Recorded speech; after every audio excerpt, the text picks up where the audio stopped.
मैं पिछले दिनों पिथौरागढ़ जनपद के भ्रमण में था और विशेषकर मैं आज आपका ध्यान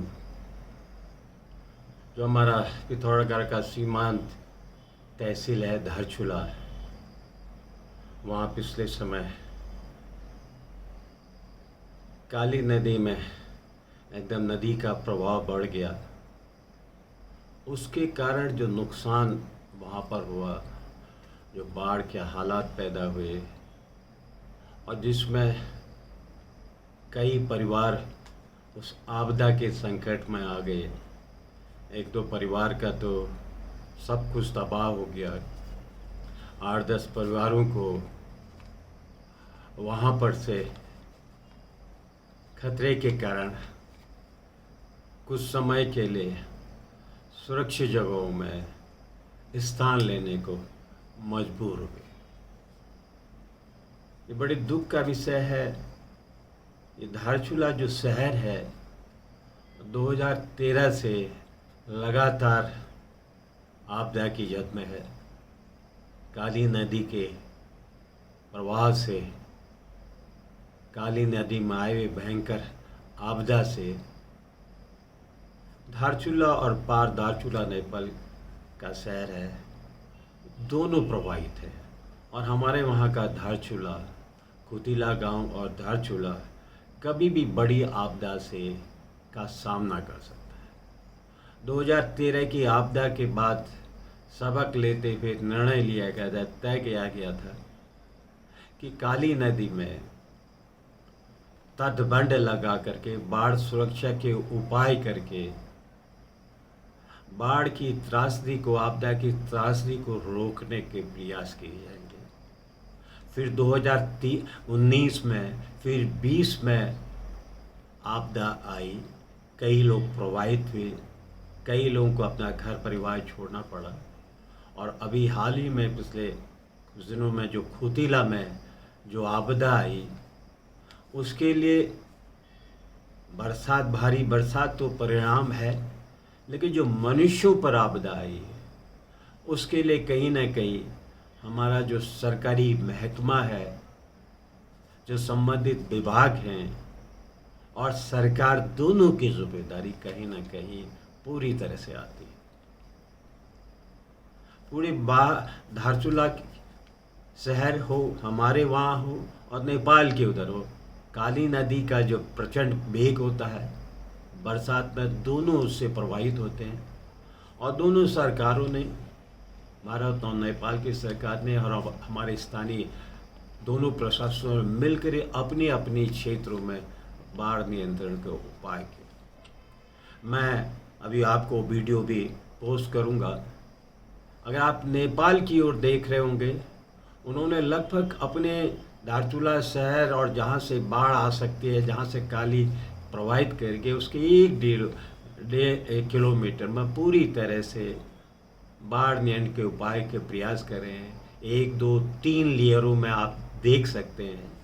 और जब मैं अपनी ओर से देखने को गया, मैंने अपने साथियों से पूछा भी कि आखिर हमारे वहाँ भी उतना ही 1.5-2 किलोमीटर का, 1 किलोमीटर का ये क्षेत्र है, प्रभावित है। हमने अभी तक मात्र 700-800 मीटर बाढ़ नियंत्रण के उपाय किए हैं। और दूसरी ओर 700-800 मीटर जहाँ खुतिला में जो सबसे अभी प्रभावित क्षेत्र है, जहाँ के 10-15 परिवार अभी खुले आसमान में दूसरी जगह शरण में ले हैं। एक मिस्टर कुरैशी हैं, उनका घर पूरी तरह तबाह हो गया। थोड़ा बहुत प्रशासन ने सहायता भी दी है।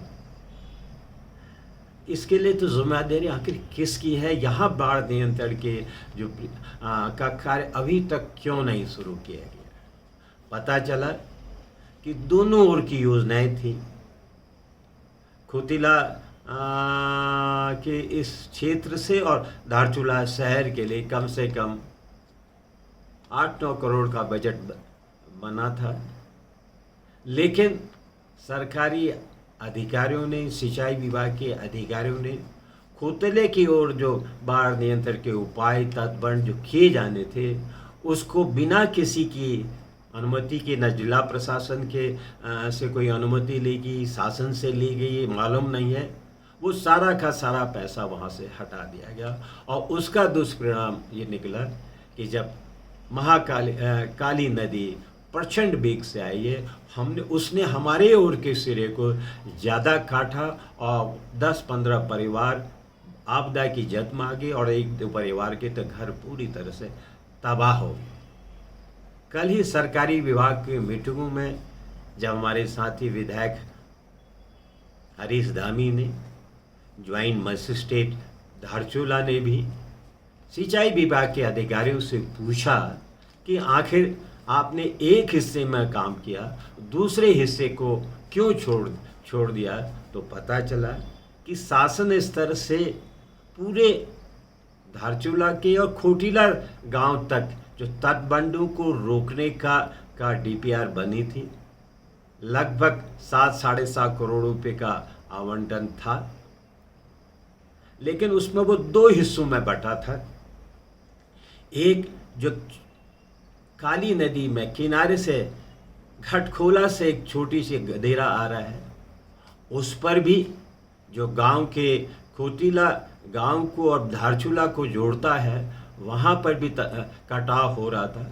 कुछ कार्य वहाँ पर होना था 3-3.5 करोड़ रुपये का, और 4 करोड़ का खोटीला में बाढ़ नियंत्रण के उपाय किए जाने थे। ये विभागीय अधिकारियों के जो उनके निचले स्तर के अधिकारी आए थे, उन्होंने बताया। उनका कहना था कि हमने सारा का सारा पैसा खटखोला में लगा दिया। विधायक जी हरीश धामी के द्वारा, मेरे द्वारा, ज्वाइंट मजिस्ट्रेट के द्वारा पूछा गया, जब विभाग की 2 डीपीआर बनी थी, घटखोला के लिए 3.5 करोड़ लगभग बाढ़ नियंत्रण का तटबंध का कार्य सुनिश्चित होना था, और 4 करोड़ का कार्य खतौली की ओर के करना था। उस कार्य को न करने का दुष्परिणाम आज लोगों के ऊपर यह आपदा घटी है। उस पैसे को आपने कैसे डाइवर्ट कर दिया? विभागीय अधिकारियों के पास कोई उसका उत्तर नहीं था। हमने पूछा भी कि 2 अलग अलग कार्यों के लिए बाढ़ नियंत्रण के 2, एक तरफ घटकोला के लिए और एक खोतीला के लिए पैसा आया था, खोतीला का पैसा घटकोला में क्यों डाइवर्ट कर दिया? अगर घटकोला का पैसा तो 3-3.5 करोड़ रुपया पर्याप्त नहीं था, आपने शासन से क्यों नहीं अनुमति ली? उसके बढ़े हुए बजट के लिए क्यों नहीं प्रस्ताव भेजा? क्यों नहीं उस बढ़े हुए बजट की मांग की? और खोतीला के बजट को दूसरी ओर डाइवर्ट करने का अधिकार आपको किसने दे दिया है? लेकिन कोई उत्तर नहीं था। लगता यही है कि जब शासन स्तर पर, प्रशासन स्तर पर जनता के दर्द को नहीं समझा जाता, कुछ अधिकारियों की मनमानी के लिए या अपने चहेते कुछ ठेकेदारों को फायदा पहुंचाने के लिए बिना किसी अनुमति के आप पैसे को डाइवर्ट कर देते हैं, एक दूसरी योजना के पैसे को कहीं तीसरी योजना में लगा देते हैं। और जब कोई मुसीबत आती है, कोई आपदा आती है, तो उसका सारा का सारा जो नुकसान होता है, जो बोझ होता है, वो स्थानीय लोगों पर पड़ता है, जिनके लिए सुरक्षा के उपाय किए जाने चाहिए थे, वो आपदा के खुद शिकार हो जाते हैं। ये तो एक छोटी सी वानगी है कि राज्य में इस तरह के करोड़ों के घोटाले कहाँ नहीं हो होंगे, बिना जब तक उनके प्रकाश में नहीं आएंगे, ये सारे के सारे दबे हुए थे। मैं राज्य की सरकार से मांग भी करूँगा, जब आपने 2 डीपीआर बनाकर 2 अलग अलग क्षेत्रों में आपदा की सुरक्षा के उपाय करने के अनुमति दी थी, यहाँ पर अचानक क्यों उस पैसे को एक ही जगह लगा दिया? आखिर इसके लिए विभाग के कौन अधिकारी दोषी हैं? क्या सिंचाई विभाग के जो बड़े अधिकारी हैं, जो इनके चीफ इंजीनियर हैं, या शासन में बैठे हुए जो शासनिक इनके सचिव हैं, क्या इस पूरे मामले की जांच करेंगे?